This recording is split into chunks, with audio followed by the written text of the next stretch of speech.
Этот запылившийся инструмент уже не работает, один лишь каркас фортепиано, который здесь используют как подставку. Таким же было и это здание, одни лишь стены. Из-за плохих условий первый этаж был закрыт вовсе, помещение не отапливалось. Такой вот дом культуры, как сапожник без сапог, ведь тут не функционировал даже актовый зал.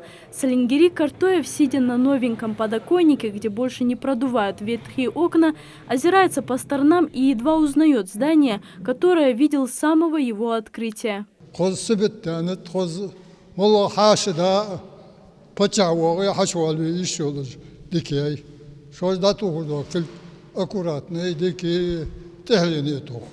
Здание 1983 года ранее не ремонтировалось. Капитальный ремонт начали благодаря программе по развитию культуры и туризма на 2013-2020 годы. Она разработана Минкультом России, в частности для развития культуры в селах. У тех, кто здесь впервые, складывается ощущение, будто это заново отстроенное здание. Здесь новые полы, электропроводка, отопительная система, окна, двери, потолки и даже фасад.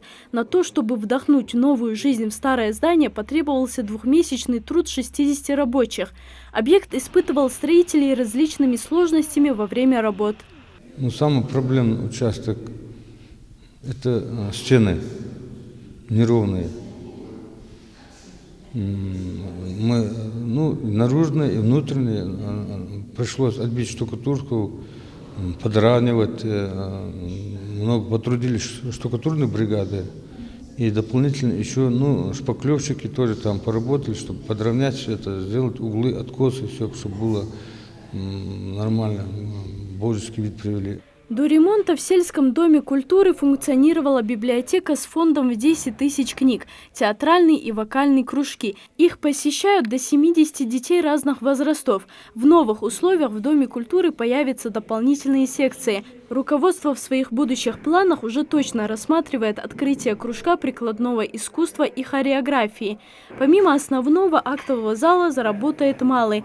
Появится артистическая комната. За счет всего этого здесь обретут работу незанятые местные жители. Здание находится при въезде села.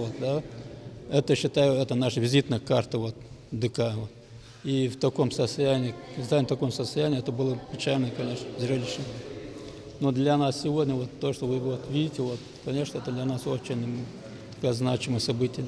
Урусхан Хамчиев помнит, как совсем маленьким ходил сюда вместе с друзьями в кинозал. В то время здесь показывали художественные фильмы советского кинематографа и популярные на тот момент индийские фильмы.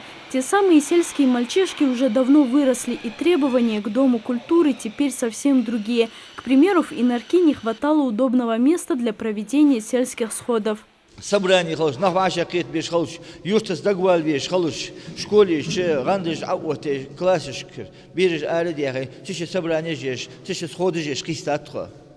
Хаш хат уари, пача уари, хаким жбуари, бусум нах дагбал вашах кет, метигир дагбал, юсташ нях дукку мухули вашах кет метиг.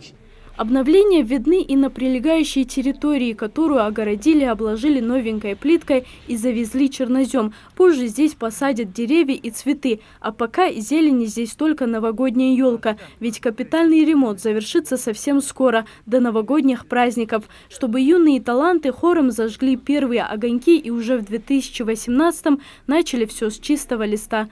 Залина Могушкова, Магомед Дидигов, Новости 24.